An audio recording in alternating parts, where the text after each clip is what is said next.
What is up, YouTube and all my fish keeping friends? How y'all doing out there in fish tank land? This is Joseph Harden from JH Aquatics. Today, just doing my regular Sunday live stream. Today, getting a little deep. I'm going to talk a little bit about the Amazon River Basin and some of the destruction that is happening due to man, illegal gold mining, illegal lumber, and things like that. So I hope you all enjoy this. Not trying to get too negative, but it's something that's really, really important to me. And if I can do something to help save a little bit of land, it'd be really, really awesome. Together, we definitely can do something, I believe. It's good to see everybody here in the chat. I don't know how well I don't know how well my internet is doing right now, so just let me know how it's going. Like, I need to know. I have no dropped frames so far. I don't know why I'm always so worried about it, but I just want it to look good for you guys. See, Priscilla MK Art, how are you? Good to see you here in the chat. Blue Waters, K-Town Reefers, Desert Bloom Betas, Just My Fish, Superior Guppies, Daryl Dimmer, how are you? Good to see you here, buddy. I didn't see you last week. I swear you weren't in here last week. I felt like I missed you then. D, how are you? Good to see you here. I'm just going to wait a little bit for some people to trickle on in here. Ashley, Claire, how are you? Good morning. I'm just going to wait a little bit for everybody to pop up in here. And then, because I don't want everybody to miss it, but I don't want to wait too long. I have a little bit more of, I feel like, a presentation today.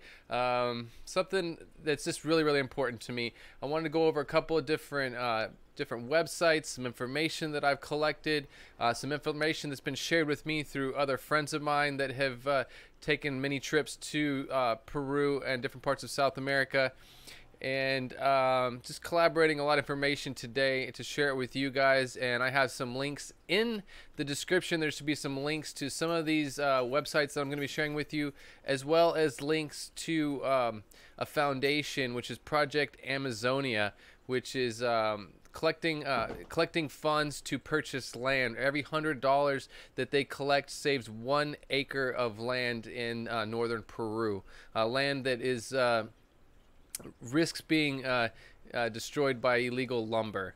So I just thought that, this is something that's really important to me, like I just said before, and I just, whatever I can do to help with this cause, it would be really, really awesome. So I don't know. Let's see who's up in chat. I got 21 hanging out in here already. This is awesome. Leona, how are you? Good to see you here. Ray's Fish Room, what is up? Let's see. E-Money Cichlid, how are you? Good to see you here, man. Eric, what is up? I hope you're doing well. Haven't seen you lately. I haven't been in Big Easy stream too much lately. Been hustling and working the grind. Working 2 jobs as well, because I'm getting ready to go on Christmas vacation to go see my sister and my little 3-year-old nephew, which I haven't seen since he was born. So I will be in Memphis, Tennessee for about 2 weeks for that. Not 2 weeks. A little over a week, I guess. About a week. I don't know why I was thinking 2 weeks. I got a 2-week Christmas vacation from work, but it looks like I'm going to be working a little bit extra on another side job. Just got to hustle and make the money. Knackered Aquarist, how are you? Good to see you here. So once again, I'm just going to get into this a little bit in regards to some of the things that are happening in the Amazon River Basin. Basically, what has been going on, 2 major things that are devastating the wildlife and the natural areas of the Amazon River Basin and most of northern South America is illegal gold mining, the washing of the soil around the rivers and the creeks to collect gold.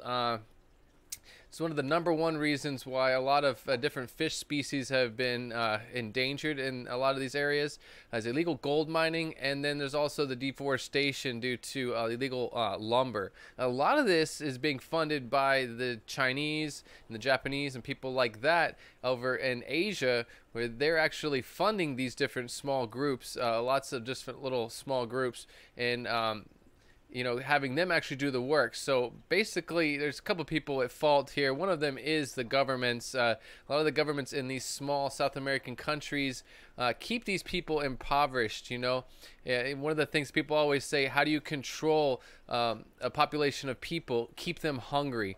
It's one of the best ways to keep a population of people under control, is to keep them in poverty and keep them hungry, and you kind of keep them in control. So a lot of these people are very impoverished. Things are very, very highly taxed. So it's very, very expensive in certain ways to get things into the country and do different businesses and things.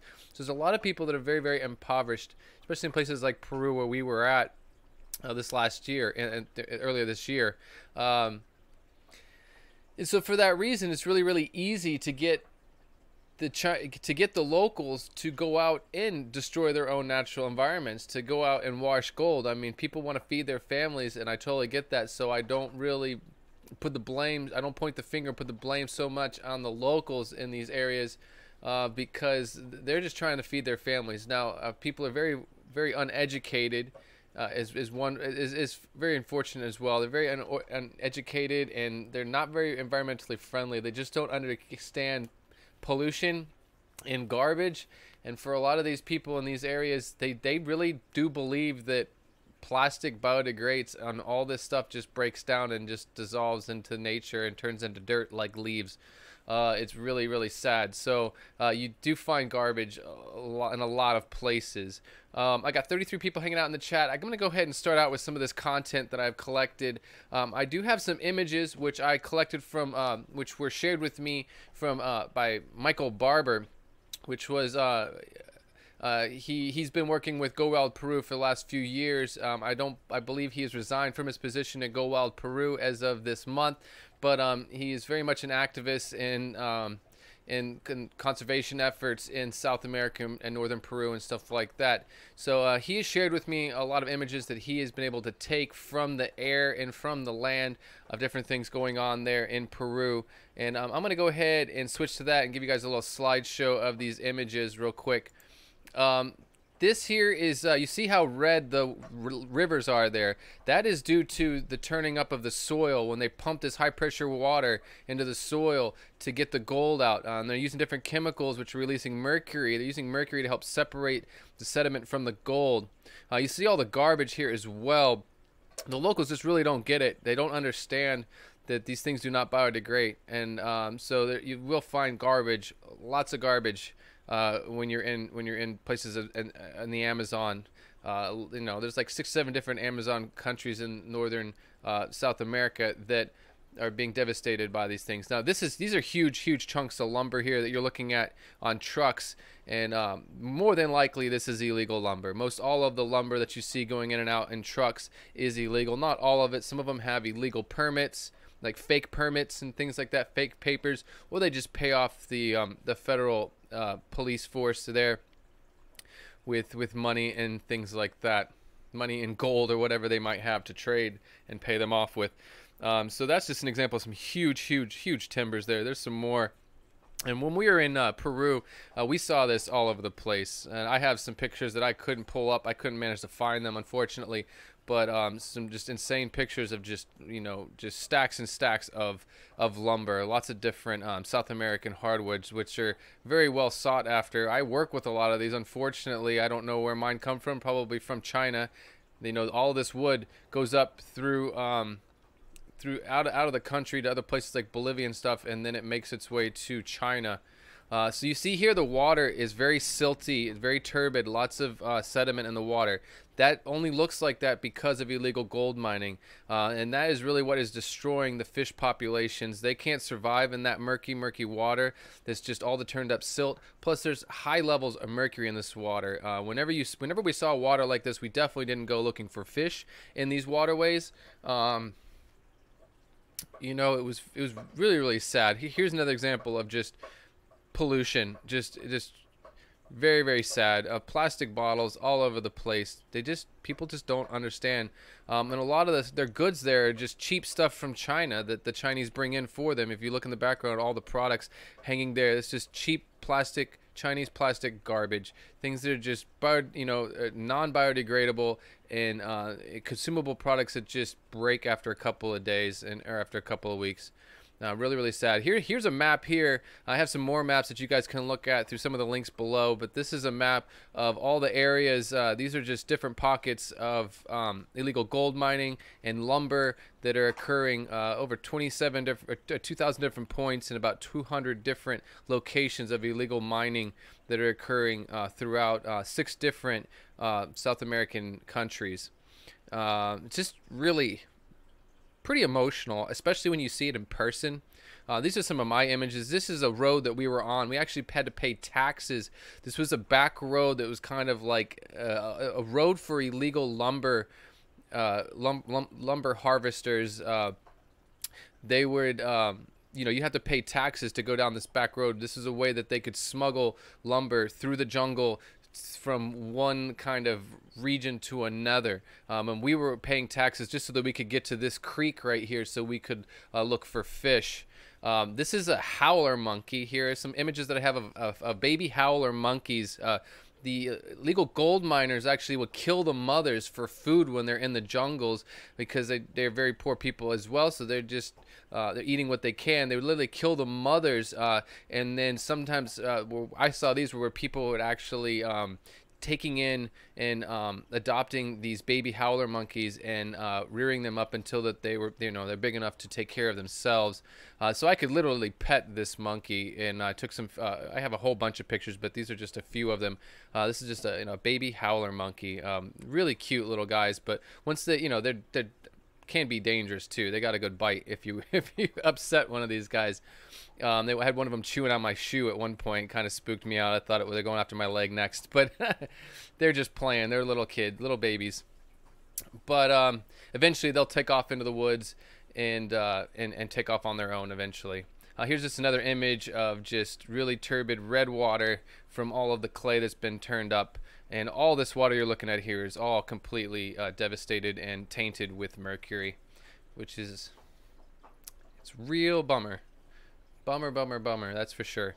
Really, really sad. Like I said, when you see this in person and you're driving through the mountains and you see these rivers that are just red, and you know why, and you can even see the gold miners up in the hills on the sides of the creeks and all their trucks and stuff, and their pumps and stuff on the side of the river or the creeks, and you don't even want to look at them. You don't pull out a camera. We were definitely warned, don't pull out a camera when you're anywhere near gold miners, gold washers, anything like that. You know, it could get you killed, or, you know, become a hostage or something like that. So whenever we were anywhere near even a truck of illegal lumber or something like that, we kept our cameras away. We didn't want to look like we were investigating anything. So that's just a few images there that I want to share with you guys. There's more stuff. There's plenty more images. There's plenty of content to be seen online. That is for sure. Let me go ahead and check out the chat real quick. Check out the chat and see. Thank you, Ashley, for posting my Patreon and things like that. If you look in the description below as well, you'll see the link. You could post, if someone wants to post that, there is a link there for Project Amazonia, which is the main project that I've been supporting and that I'm trying to support today. They're in the process of purchasing about 27 more acres, I believe it is, and right next to some land that they have already purchased. They're about $3,500 away from completely purchasing this huge lot of land, and the focus of this land is to build a small camp on it for college students, for groups of environmentalists and conservationists to come and be educated, and, you know, do little projects and educational projects and things like that. So I hope to go to this land someday, maybe, you know, eventually myself, to spend some time there and check out some fish and things like that, but also just to help to support the cause as much as I can. Let me see if I see any questions up in here. I did see someone ask how can we help, and that's definitely, there's a few different there's multiple different land trusts and foundations out there that you can support, but the one that I'm supporting right now is Project Amazonia.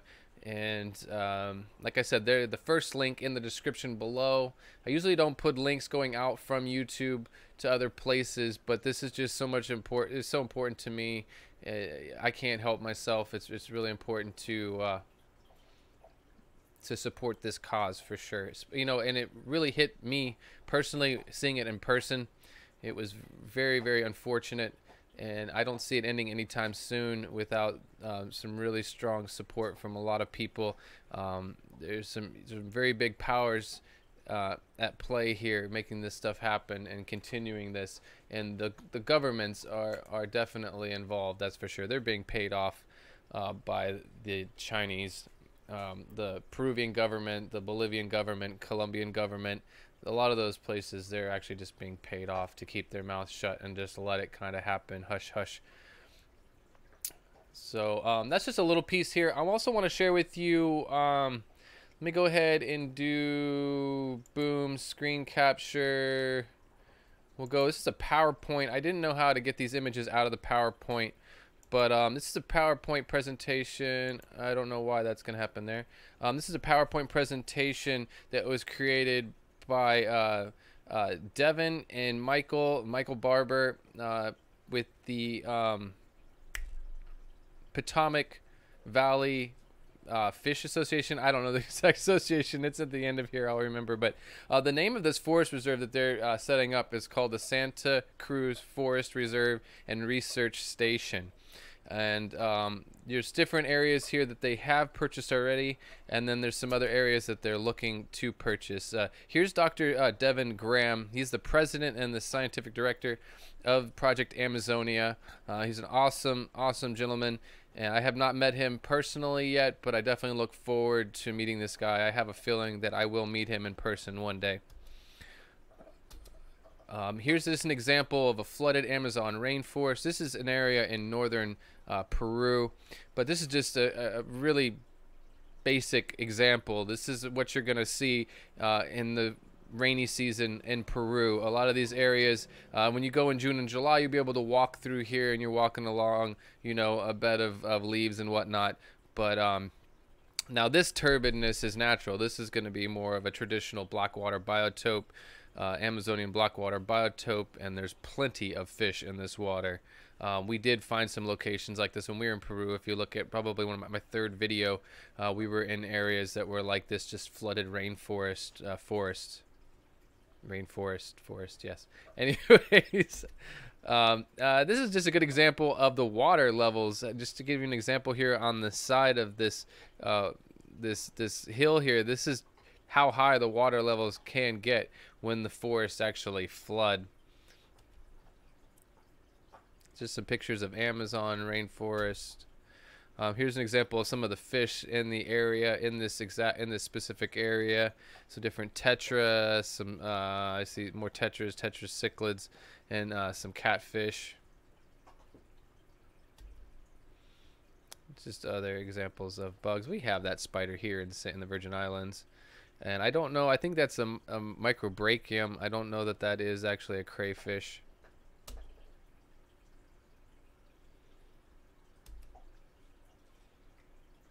As that's the end of the presentation. Now, it's the Potomac Valley Aquarium Society Foundation is another place that you can actually donate some money to. Michael Barber is a member and on the board of the Potomac Valley Aquarium Society Foundation.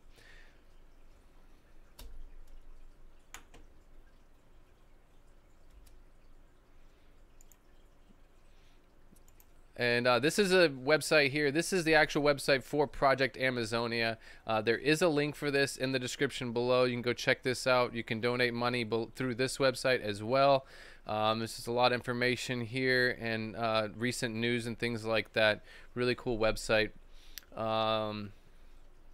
Let's see. This is a really cool website that I've been checking out and reading a lot of information on, EcoWatch. And that's just an example. That's another example right there of completely red water from all the you see these mining, what they call mining wells, all these little pockets around the river where you can see that they've been turning over the soil and pushing up the soil, shooting it with high pressure water. All this stuff around the edges of these rivers is not natural.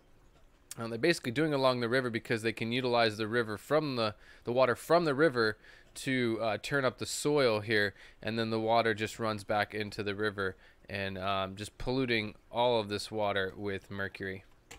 But really cool website. There's another example here of that map. There's another website, amazoniawatch.org. I believe you can also do donations through this website up here in the top right hand corner. Lots of news and information here covering all of the Amazon River Basin there. I also have a link for this, I believe, in the description below. It's Greenpeace Brazil. You can check that out. I think it's in Spanish and English. You can check that out. And then there's this website that I really enjoy. This is the website that has the full map here, and it's going to show a little bit of everything. Just for an example, in the mining here, I'll pull up the mining. With me streaming, it might take a minute to show this stuff. But if we look down here, this is actually where I was in, let's see if I can find it. Let's see. Trying to find where I was at. Actually, there's Porto Maltinado. Right there in Porto Maltinado, that's where we were staying. That's where our base camp was, in Porto Maltinado. Now you see all of these purple areas. This is all areas of illegal gold mining. And the Madre de Dios River Basin, which is a broader area which really covers the Madre de Dios River Basin, this whole area right in here, and this huge cluster.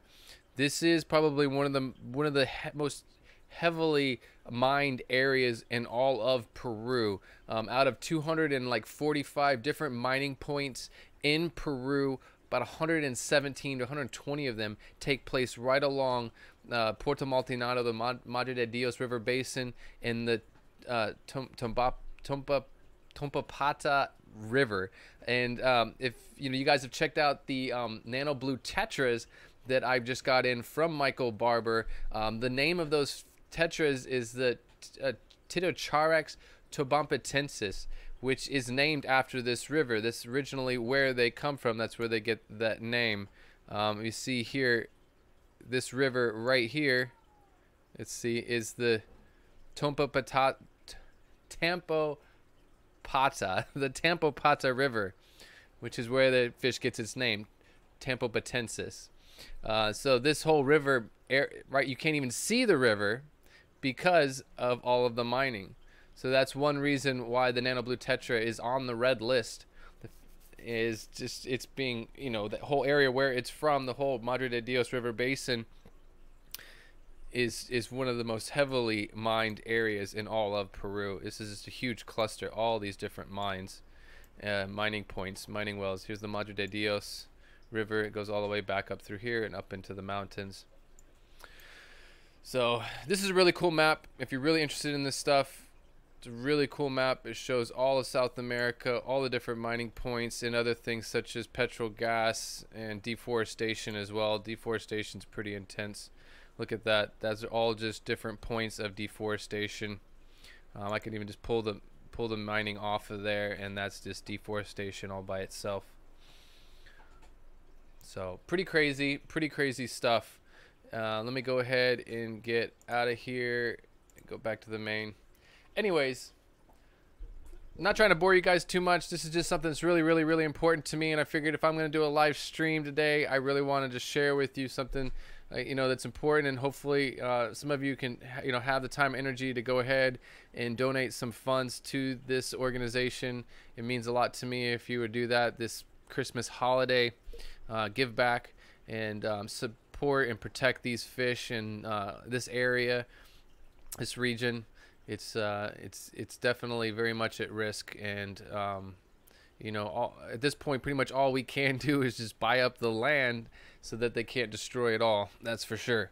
But it's a bummer that different countries actually have their part to play in this, and that they're actually going in and destroying a whole other country and getting away with it. It's pretty crazy. And for the humans, yeah, Blue Water's asking, is it dangerous for the humans? Oh, most definitely. And they have no choice. A lot of these guys are going out, they're fishing, and they're eating fish. For one, we're looking at it, a lot of us are looking at it as the aquarium hobby, and we're looking at different fish being endangered or extinct and not being in the hobby anymore or something. These people are going out, and this is their food. They're eating these fish. Pacu is on the menu everywhere in South America and in Peru, so these people are eating this, yeah. So they're ingesting these high levels of mercury, and these areas like the Madre de Dios River Basin. They've tested fish in some of these abandoned mining wells, and they have done testing on the levels of mercury. The levels of mercury are about 43% higher than and then other fish that are not in polluted waters.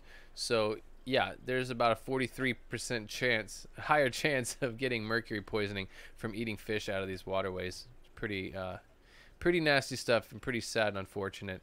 I'm not trying to just bum anybody out today, but I don't know. Sometimes sometimes you got to do what you got to do. It's just very, very important to me. The Cove was asking, do I plan on breeding and distributing the nano blue tetras? Almost definitely, definitely.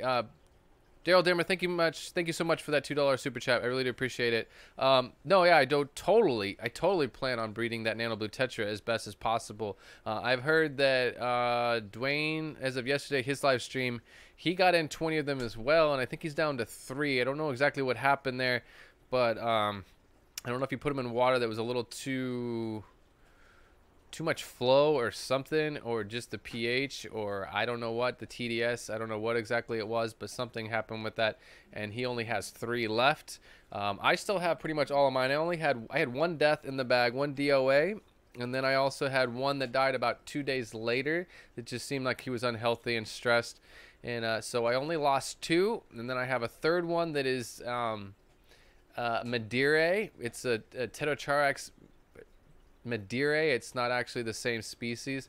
So I have 17 of the Topopatensis, and so yeah, I have 4 more aquariums that I have to go pick up today at the dock. I have them coming, being delivered to me by boat over to my island. 4 more 10-gallon aquariums. I'm gonna go collect those today after my live stream. I gotta go over there. I gotta actually go to the other island and meet the person at the dock on the other side, and then I have to bring the 4 aquariums back across on a boat to my island. So yes, my point there was that one of those 4 aquariums is going to be, at least one of them is going to be an infusoria tank. I'm just going to build it up over the next 6 months with a lot of leaf litter, and just let it get very natural, let all that leaf litter start to break down, get all kinds of microorganisms, different infusoria growing in that water, and then I will try to spawn small groups of the nano blue tetra in there, and then remove the parents from there so they don't eat the eggs, and just try to give those fry a chance to get their first meal, being very microscopic. They're nano fish in the first place, so their fry are going to be microscopic, and their first meals are going to be microorganisms and infusoria. So it's going to take a while. It's going to take some patience. It's going to take some fine-tuning of a true solid infusoria tank for spawning. Definitely takes a lot of work. You have the water parameters have to be set up right, and you have to really give it some time. You can crash an infusoria tank, so there's definitely going to be some work first off of me learning how to create a proper infusoria tank and getting it balanced on its own, and then introducing some fish and hoping that that tank stays balanced while the fry are living off of those microorganisms until I can get them on other things like banana worms, Walter worms, microworms, and eventually baby brine shrimp. So we'll have to see how that goes. Let's see. Looking for any other questions.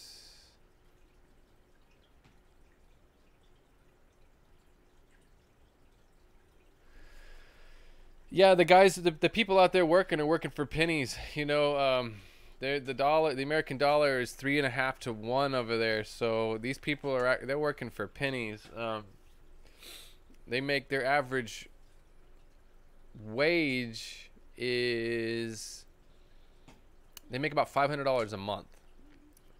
That's a full-time. That's a good job. A good full-time job is going to pay you about $500 a month in Peru, which would be, less than 200, about $200 and 200 soles. 300 soles a month is what they make.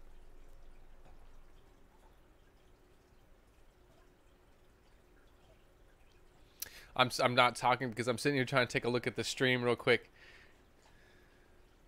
What am I feeding them now? Right now I'm feeding these, they're really small, you know, so they can't take flake food. Flake food would just be wasted, and some of it would just end up on the bottom of the tank and cause more problems. And, you know, any kind of like granulated food isn't going to cut it. I'm feeding them basically First Bites made by Hikari. It's actually a powdered baby food for fry food for fish. I'm feeding them the Hikari First Bites, and then I'm also feeding them live baby brine shrimp, as well as banana worms, Walter worms, and micro worms. So a combination of all those different the worms. I definitely do a little. I limit the worms a little bit because they're fattening in some cases, and they can taint the water if they don't get to them all and they get down to the bottom. They're going to eventually die, and they're going to get fungus and stuff like that, and it could cause a problem. I really do like the baby brine shrimp the most because they can kind of take the fresh water for a while, and they'll swim around and be seen by the fish until they're all consumed. So they're probably my favorite, and I think it's probably the favorite for the fish as well.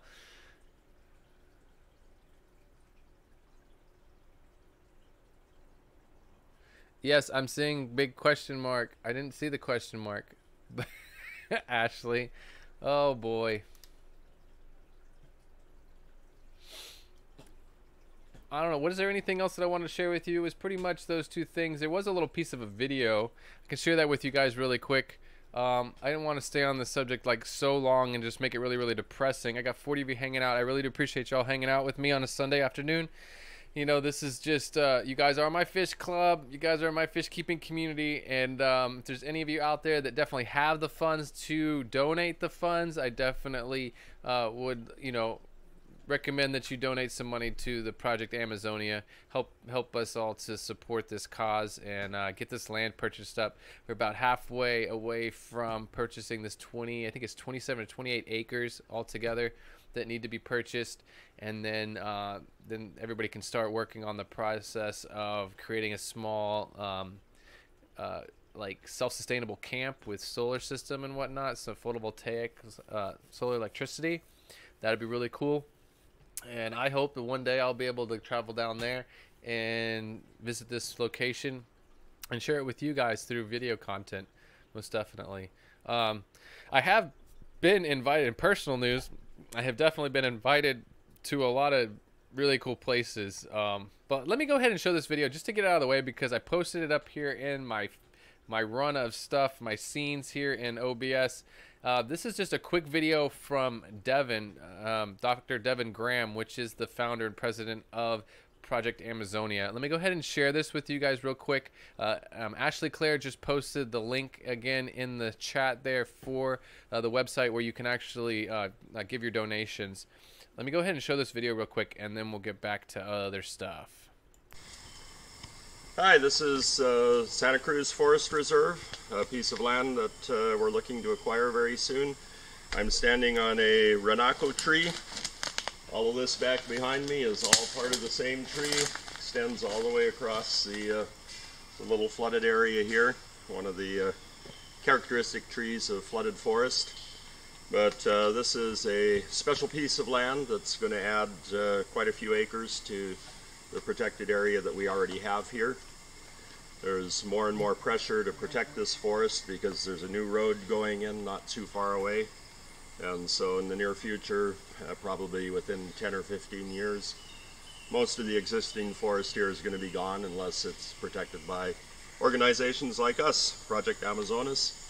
We've been working here since 1994, and this is one of our flagship preserves.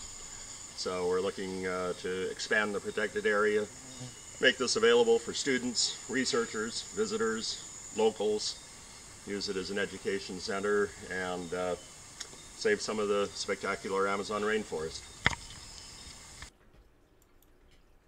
All right. I just want to make sure I share that with you guys real quick.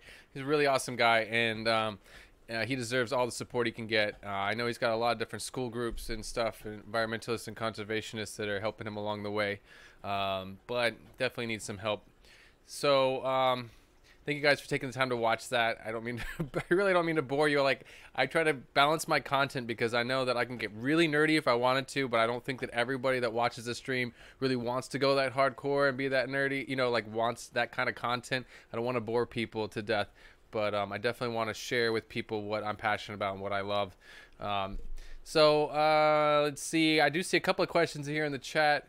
I didn't see the question that Ashley was asking. She said, I have a big question. I asked with a big question mark so Joseph can see it. I did not scroll back through there and actually see what that question was. I didn't see it.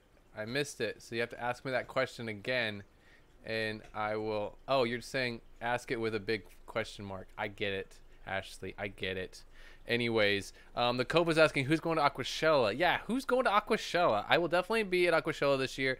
One cool feature that Aquashella is going to have this year, and I think they've had it, and I had it last year in Chicago. They're going to have a room called the Amazon room, and that's going to be really cool because it's not just going to be fish. There'll be plenty of fish and aquatic life there, but they're also going to have different things like tree frogs. They're going to have different kinds of snakes. Bald pythons, boas. They will also have arachnids, some like tarantulas and things like that. And most all of the wildlife, all of the livestock at Aquashella is for sale. I'm gonna have a hard time keeping myself from getting a bald python. I don't know. I really want a snake, but I know that there's like a time and place for everything, and I'm really not in a position to be taking on a snake right now, as much as I would like to have one. Especially with a cat and a dog in a small studio apartment. I already have 18 tanks right now going on. Well, I'm about to have 18 tanks this afternoon. And, yeah, as much as I want a snake, I just need to be a little bit smarter about it and wait until I have a real fish room, an actual room. I can close the door, and I can keep my reptiles in there as well. But I've always been into snakes growing up, and I would love to get into breeding some snakes as well. That's definitely something I'd love to do down the road, when the time is right. But I will definitely handle as many snakes as I can just for the fun of it while I'm there at the at Aquashella. But yeah, I'll definitely be at Aquashella. I hope to see most of you there. I know that Priscilla MK will be at Aquashella. Who else in here will be at Aquashella? I know that Priscilla will be there for sure. I'm sure she's gonna have some art. I don't know if she's gonna do an installation or not. That would be really cool. Aquashella is definitely a little bit different. If you check out the Aquashella website, you see what's going on there, or you can check out Coral Fish 12G's YouTube channel. He is one of the founders of Aquashella, and he's got a really cool video that he put out just a couple of weeks ago. I don't remember what the name of the video was, but he's really just completely explaining himself and explaining what Aquashella is, how it was founded, and all that good stuff. I think it's a really good video to watch if you're really into going to Aquashella and want to know what it's all about. Definitely check out his channel and check out that video. Let's see. I'm checking out this chat over here for a minute. Yeah, Water Wizard, it's definitely really unfortunate when you look at the real numbers and you see what's really going on. It is really, really sad. We can only do what we can, and I think we have to do what we can. And buying up some land is definitely a good place to start. And just educating each other, like for me right here, taking the time to talk about it in a live stream. Maybe other people on YouTube, someone's typing in Amazon River Basin, something like that, they'll find my video here and they'll have a chance to check this out and maybe go donate some money. Maybe I'll reach some other people, on YouTube by making this content right now. But I definitely hope that it helps a little bit. If I can get, if I can get them to, if I can help them raise a couple $100 or something, that's a couple of more acres of land that they're able to purchase. Yeah, I will definitely be at Aquashella Dallas for sure. I've already reserved my hotel room, and I do have my entrance fee or whatever taken care of. I'm definitely look forward to being there. I do have to buy a plane ticket still. I will be purchasing that when I get home from my next trip that I'm going on right now to Memphis, Tennessee. I have been talking to a couple of the biggest fish stores in Memphis, and I look forward to doing a little tour there while I'm in Memphis. I had one of them say, "Oh, I'll call you back in a little bit," and nobody's called me back.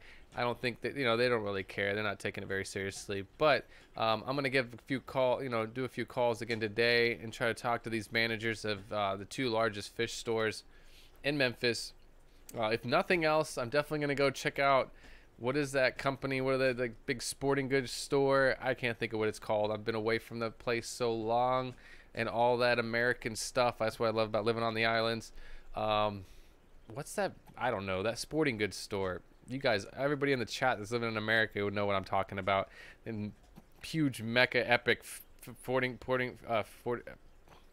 goods store. They have they're gonna have they've got aquariums inside of it. Bass Pro Shop or whatever. That's what I'm thinking of. There's a huge one in the Pyramid there in Memphis, and I'm gonna go there with my brother and my sister and my little nephew. We're gonna check that out. So I'll probably get some footage of the Bass Pro Shop there at the Pyramid, and they got some pretty big aquariums in there. And then I'm also going to go to the Memphis Zoo, which has a pretty awesome aquarium at the Memphis Zoo now. They've been working really hard on that. So yeah, Ashley. No, Bass Pro Shop, Ashley. Bass Pro Shop in the Pyramid. Ashley's from Memphis, so she knows what I'm talking about. She's just messing with me. Yeah, the Bass Pro Shop in they got a really they've all I've been to one in Vegas. I went to a Bass Pro Shop in Vegas when I was there for a big convention, and they had huge river in there with bass in it, and a big saltwater, big cylindrical saltwater aquarium and whatever. So I'll definitely check out the Bass Pro Shop for the fun of it. I'll get some pictures and some image of that maybe. But I'm definitely trying to link up with somebody at the Memphis Zoo so that I can actually get an interview with some of the people, maybe go back behind the scenes in the aquarium at the Memphis Zoo and film there as well. So I've been trying to get on the phone with some people at the Memphis Zoo and see what I can do. Ashley, if you know somebody that works at the Memphis Zoo over there in the aquarium, hook me up, help me out. But otherwise, I've just been making phone calls hardcore, trying to get people to work with me. See if I can get past all the red tape of filming behind the scenes and stuff like that.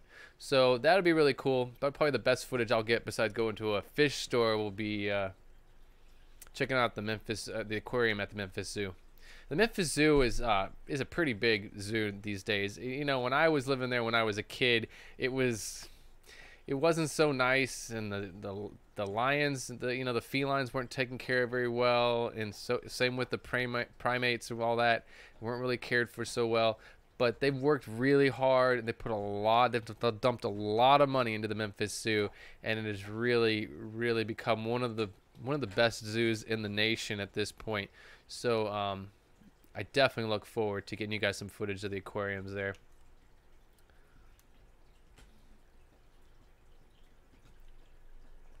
Chris, yes, I will be at Aquashella. I was just talking about that. Yes, most definitely will be at Aquashella. I'll be at Aquashella Dallas. I might be at Aquashella Chicago. That's in August 17th and 18th, I believe. So I'm not too worried about that. I'm pretty sure I will make it there, but that's down the line a little bit, so I'm not really worried about it. As of right now, I will definitely be at Aquashella Dallas in March 30th and 31st. Yes, that will be fun. Let's see. Yeah, the Bass Pro Shop and the Pyramid. I'm not into all that sporting good stuff so much. I mean, I've done my share of hunting. I've done my share of deer hunting, turkey and pet pheasant and quail and all that stuff. Even dove hunting. In desert of Arizona. I've been hunting with everything from a blowgun. We used to go hunting for doves with a blowgun. Been out done bow and arrow. I've done 30 30-06 out there going after deer with 30-06 and all that. And I totally get it. And there's a time and place for it. You know, a lot of places in the world are totally against hunting these days, but Americans still love to go out and take down an animal and cut it up and take care of it themselves. And to me, there is something to be said for having a freezer full of venison, a freezer full of deer meat that gets you through the winter time. There's something about that, that's for sure. But these days, I don't have much need for that, especially living on an island. There's not much to go hunting for here. So I know when I get back to the States, I'll have family members and friends. They're going to try to hand me a 30-06 and put some camo on me and make me go out with them and hunt some deer or something. What am I paying? Greg Jones is asking me how much am I paying for my 10-gallon aquariums. I get these aquariums pretty much at cost. There's a pet store over on the Big Island called VIP Pets.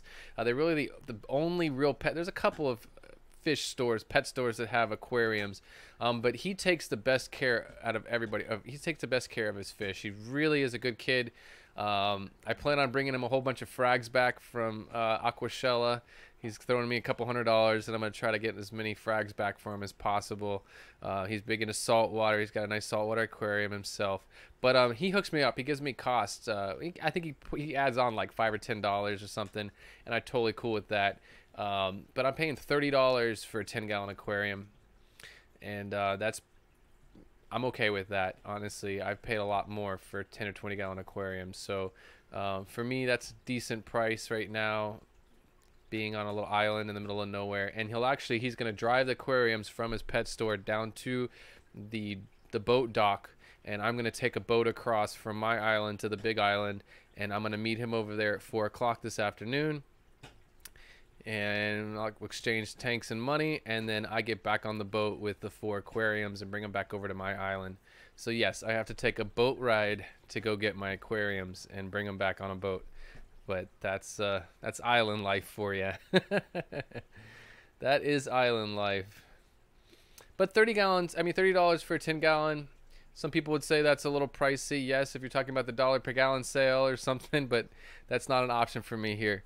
But that's just going to be 4 more aquariums that I can deal with my fish in. I'm kind of in need for them right now. I want to split up some of my Caridina shrimp. Trying to make some separate tanks. I have my yellow King Kongs back here, and then I have my blue bolts, and I want to start pulling out the A-team as Lucas Bretz likes to call them. I want to pull out my A-team and get the A-team of both of those Caridina shrimp into another tank, into some other tanks, so that I can just get them all separated and get a really nice line of those shrimp going on.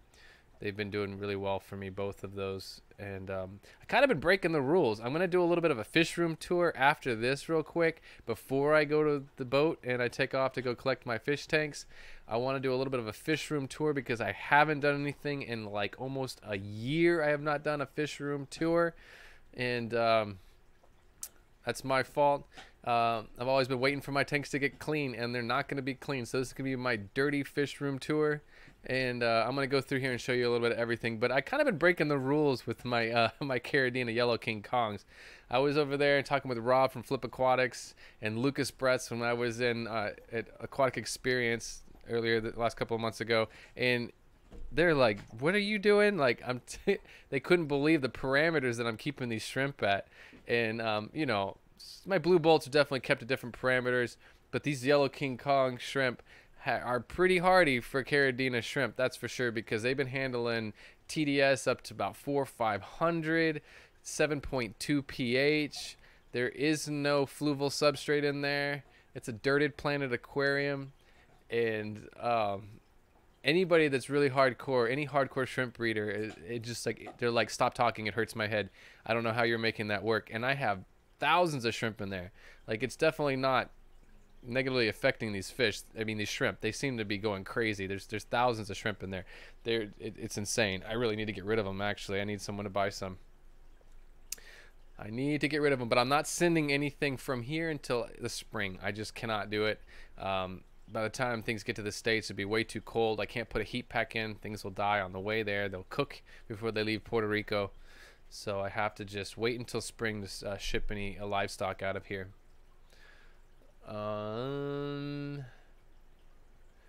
But it was nice to see Greg Jones up in here. I really appreciate everything he's been doing for me. He sent me some really nice dried botanicals. There's definitely going to go in some of these infusoria tanks and some of these other blackwater tanks.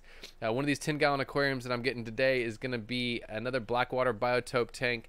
I'm really going a little nuts with my blackwater because I love it so much. And after being in Peru, it just really showed me the truth behind a lot of these different species of fish and the fact that they do prefer a turbid blackwater environment. A very clean, very low TDS, but they enjoy their blackwater turbid waters, that's for sure.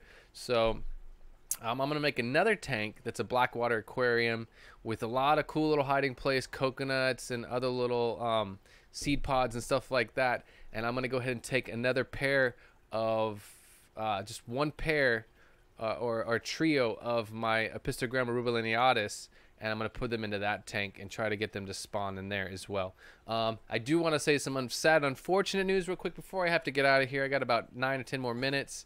I did lose the fry. I had the Apistogramma rubelliniatus fry going on in a breeder box. Everything was fine. They were free swimming. They were eating baby brine shrimp. You could see them getting fattened up by the baby brine shrimp and this and that. I started feeding worms, these banana worms, and I feel like that's what really did it. I was trying to feed them just a little bit of the banana worms, but it seems like after giving them baby brine shrimp in the first place, they really didn't want to go backwards to banana worms. So they were eating some of them, but they weren't eating them all. And I think that I wasn't able to get up enough of the baby. I wasn't able to suck up and vacuum up out of the breeder box all of the worms that were not consumed, and I think I had some dead worms in there get fungused and caused a little bit of a fungal outbreak in there. And I came home from work one day and over half of them, it was only like 20 fry in the first place, I had like 3 left alive and they were all dead. And some of them were already fungused up. It was really aggressive fungus of some kind. So it was a real bummer. Definitely a learning experience for me in regards to, you know, I've spawned fish before and I've reared up fish. I know, I want to say that I know what I'm doing, but you're always learning.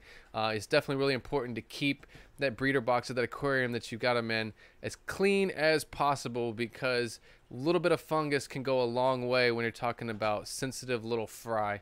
So it was definitely a bummer, but I think everything is meant to be, because I'm about to go out of town for over a week, and I could never have expected my significant other to take care of these fry and feed them, you know, 2 or 3 different kinds of live food and keep that breeder box clean enough for them. And all those other things that needed to happen. If I couldn't do it trying to work 2 jobs right now, and I managed to get behind just a little bit and cause them to die, they would have been dead by the time I came home anyways. So it's probably not the right timing anyways with traveling. So, but that was unfortunate. I wasn't happy about that. Jesse from HC Aqua, how are you? All the way from Hawaii. Good to see you here. I got to make my way out there as well. I so want to go to Hawaii.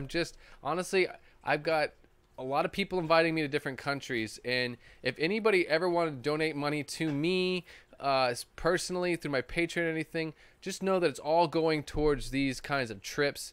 I really want to go on some of these trips, and I know I don't have the money to go, and I'm gonna find the money one way or the other. But I want to like call Nat Geo or somebody. I definitely am trying to figure out ways to create the money to go on these trips. It just means a lot to me to go to these trips, and I want to be able to share them with you guys. But I've been invited to Zambia in Africa to go to Lake Tanganyika. I've been invited there. Plane ticket to there is $3,800. Crazy. I don't know I'm going to be going there anytime soon, but I have been personally invited and have a place hosted, but not paying for my plane tickets. But I have a place hosted for me and a collector that wants to take me out in Zambia. I also have been invited just of yesterday. I was invited by a young guy who is on YouTube, Risky Mohammed Hassan. He has a YouTube channel, and he's invited me to Indonesia. That plane ticket is with all the little airplanes that I have to fly through and the local stuff there. It's about $2,200 for airfare round trip to go to Indonesia and collect wild betas there. Those are the two really nice invites that I've received lately that I really like to do. Thailand is the cheapest one. Thailand's $850 to Thailand and back round trip. Like, I'd probably be going to Thailand before anywhere else to go find wild beta fish there. That's for sure. Multi-tank addiction, Chris, thank you so much for the $2 super chat. I will definitely see you at Aquashella. I definitely look forward to that. That'll be awesome. Finally get to meet you in person. That's the cool thing about this community, you know. We're all on the internet, and people, I know people that are just like, oh, you're just playing around on the internet, blah, blah, blah, blah, blah. But we are truly a family. A lot of these people here in the chat I've met in person. Some of these people I'm going to be meeting soon in person, and we'll meet, and when I go to when I finally make their direction, whether it be up to Seattle and see Alexander, or whether I see Ashley in Memphis, or I see Priscilla. I'll see Priscilla. I've seen her twice. I'll see her at Aquashella in a few months again. Jesse, one day I'll make it to Hawaii soon enough, and I'll be real bummed if I don't get to come play in your backyard and check out all your little grow out tubs, for sure. But yeah. Thailand's an easy one, honestly. Probably the cheapest one, $850. I've got Chris Lukaup from Germany, from Dinnerlay. He's invited me to Brazil with him. He's invited me to a little trip to Florida, which is probably the cheapest trip of all of them. We'd be going to Florida and checking out the the springs there in Florida. He's invited me to Papua New Guinea as well. And it's like, where do I find this money? And I know I'm not. It's like some people just make excuses like, oh, I don't have the money. I won't be able to go. I'm never gonna be able to do that. I don't live like that. I don't believe that. Like, I personally believe that there is a way. You just have to find the way. Whether I find some funding and I create, have to put a little bit more work into it and create some better content that is going to appease those people funding the money, so that I can actually create some more educational documentaries, footage or something like that, to help educate people about these areas and the environmental, situation of these biotopes in these countries. But there's got to be a way. I got to come up with the money one way or the other. Because it's just me living my life and living my passion and living my dreams, and there's no other way around it. It's, in the end, no one's going to stop me. I'm just going to end up spending money that I should have bought a house or bought a car with. I'll end up spending it on a trip to Thailand instead, or Indonesia. And I will have lived my dreams, though. You know what I mean? That's just how you got to do it. Daryl, you already gave me a super chat. Thank you, Daryl, for the $20 super chat. I appreciate that so much, man. Yeah, there's got to be a way. If anybody knows of any different organizations they want to pass on to me that might be able to get some grants or funding to go film. I know that Nat Geo does a $10,000 or $20,000. I think it's a $10,000 grant that they give people to go on different kinds of expeditions and stuff like that. And but I do also know, I have friends of mine, people that I know, like Alex from Tank Tested. He's been applying with Nat Geo for years, and they've never applied. They've never approved him. So I probably shouldn't compare myself to anybody else. I should just fill out my own applications and go for it, and see if maybe I get lucky. Maybe they just choose me over somebody else. But it would be really, really cool to have the opportunity to do some of these expeditions, and it's just finding the money. It'll happen. It will happen. Yeah. Anyways, I'm really close. I'm here. I'm at 3 o'clock. I'm at 3 o'clock. I want to go through here and check it out really quick. It's really cool to know that Chris from Multi-Tank Addiction will be at Aquashella Dallas. Very cool. I definitely look forward to seeing him there. Priscilla, I will see you there as well. Need to get some of you other guys like Jesse. Need to get out of the islands over there on your side and come up to Dallas. Come hang out with all of us fish tubers and whatnot. There will be a whole little section at Aquashella off in the corner. We've got the fish tuber the YouTuber corner is what they're calling it or something like that. And I think I've been grandfathered into that corner somehow. I'll be there at that booth with Corey and Aqua Pros and Priscilla and a whole bunch of other people, Lucas Bretz and Rob from Flip Aquatics and stuff like that. So I definitely look forward to that. Let's see. I'm just scanning the chat here. I want to see if I missed anything. Venezuela and the Nile River and the Great Barrier Reef. Yeah, I know you watched that Chasing Coral. That was a really intense documentary. Priscilla was telling me about that the other day. She watched this documentary, Chasing Coral. She had posted on Facebook, I think is what it was. Sad, super, super sad, but definitely a good environmental documentary to watch, talking about the Great Barrier Reef and how so much of it has melted, so much of it is bleached due to pollution and global warming, just the heating of the water. You heat the water temperature 3 or 4 degrees and it's enough to destroy the algae that's living within the coral. And then there's like symbiotic algae that lives within the coral, as most of us know that are into saltwater aquariums. And without that symbiotic algae living within the coral actually gets its color and pigment from those algae. So once those algae die, the coral turns white, because you can see through since there's no, anyways, coral turns white, bleaches, and before you know it, it just funguses over and it just gets covered in algae and it's bones and it's done. And it's so sad to watch. That's a really sad documentary to watch, but it's really important to see because something we need to know about. Just like what I was talking about today. It's kind of a sad topic, kind of like a Debbie Downer kind of topic, but it's really important, and we have to face the truth and do something about it. Obviously, not to talk about politics, but our president's not doing much right now, and as most of you might know, the new president in Brazil is what they've called the Donald Trump of Brazil. So he's all about making money, and he's been paid off by the Chinese pretty well. So you can't expect too many environmental projects happening in Brazil anytime soon with the president that they just elected, unfortunately, or was elected, however that goes these days. It seems all pretty corrupt these days, and who becomes our president. Anyways, not my thing to talk about politics.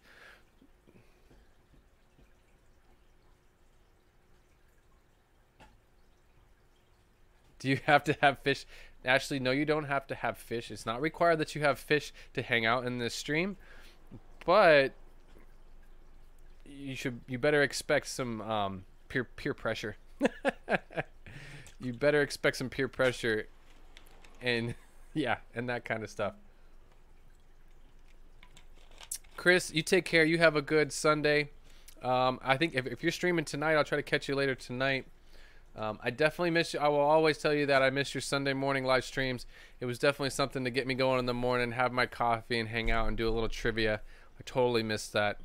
I hope that you bring it back one day. I know that life is, there's other things happen in life, and life gets in the way, but totally, that was awesome. I really did enjoy that. Yes, Priscilla, you are in the YouTuber corner. You should be. I thought you were there. Yeah, you better be. I thought you were there last year, right? You were there last year in the, I thought, or am I missing it? Anyways, all right. I'm over by 4 minutes now. I should definitely get out of here. Daryl Dimmer, thank you so much again for that $20 super chat. I was kind of waiting for that super chat to go. I kind of like that rule, that unwritten rule that you don't leave and then Alex and then you go. Then you do that. Anyways, yes, I don't like to leave my stream until my super chats have disappeared. That's one of my little unwritten rules. So, Alex, thank you again there for the $5 super chat, and thank you, Daryl Dimmer, for the $20 super chat. So now I'm stuck here. Now I'm here until those two super chats dissolve. Kind of my little rule. Let me see what you had wrote there, though. It's written there. Let's see. Yeah, man. I will definitely be in Seattle eventually. I definitely be in Seattle. I need to come see Dean Tweedale. I definitely want to pop by the old the old Real Fish Talk studio. Pop into the aquarium co-op to harass Corey a little bit, and them kind of things, and pop by and check you out. I'd love to see the you guys have a really awesome aquarium there in downtown Seattle, I believe too. That'd be really cool to see.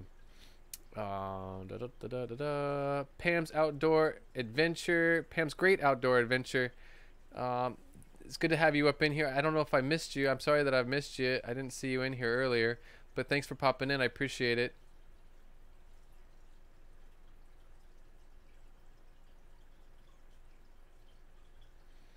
Well, Pam, the best thing to do is, check out some of those links I have in my description below. There is the Project Amazonia. If you can support that in one way or the other, that would be really, really awesome. I know that group of people would really, really appreciate it. It's a lot of really good down to earth, awesome people involved in that project. And I know the piece of land specifically that they're looking to completely purchase is a land trust, and I personally look forward to one day going to that piece of land, to that research center myself, and checking it out, and observing some of the fish there and the wildlife there. That will be awesome, and I know that it will happen eventually. Dee, good to see you in here still. And congratulations to Dee from Down the Wormhole. She is moving. Everything is meant to be. I think it's the right thing. And I'm kind of jealous because now she's got a fish room. Her man's got a man cave and she's got her fish room. Everybody's happy. But I definitely look forward to those days when I can have a nice little fish room. I got 4 more aquariums coming. The next thing on my list is a linear air pump. I was making a hint in her stream that all I want for Christmas is a linear air pump. That should be I should make a Christmas special and make a song out of that. All I want for Christmas is my linear air pump instead of my 2 front teeth. Haha. Anyways, I'm still chatting and it's 8 minutes past. I gotta get out of here, but I'm gonna hang here for a little bit longer until this $20 super chat is completely dissolved from Daryl Dimmer. Thank you again, Daryl. I do appreciate that. Let's see. I'm looking for any other questions or anything that might be up in here.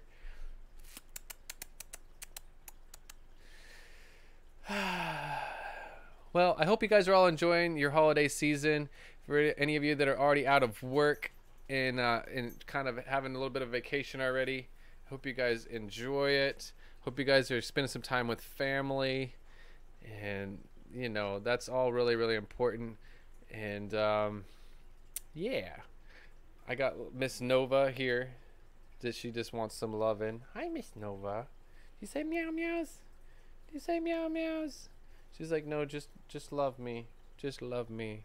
No meow meows. Miss Nova just jumped up on my lap and wants some love. Anyways, yeah, I hope you guys are enjoying your holiday season. Like I said, I'm going to be out of here on the 27th.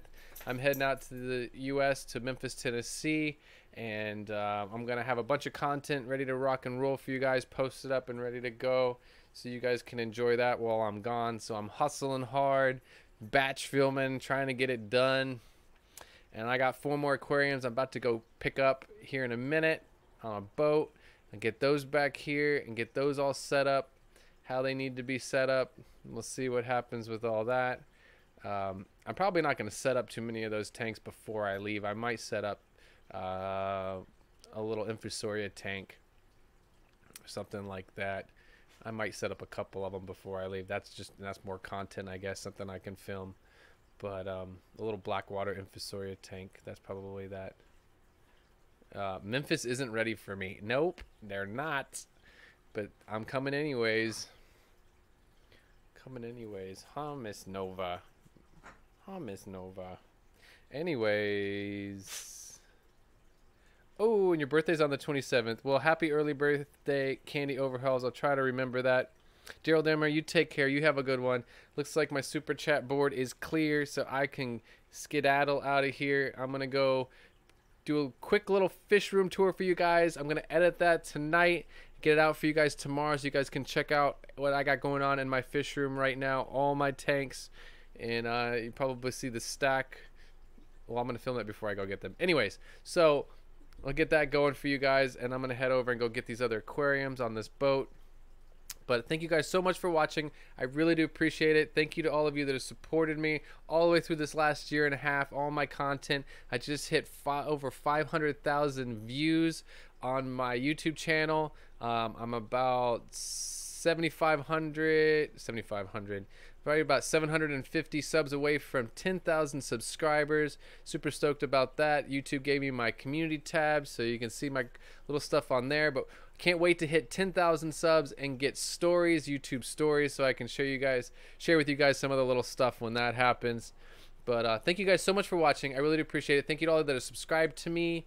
If you're not subscribed to this channel, go ahead and click on that subscribe button down below. Don't forget to hit that bell icon for all notifications so you guys know when I'm going live and doing my streams and my videos are coming out.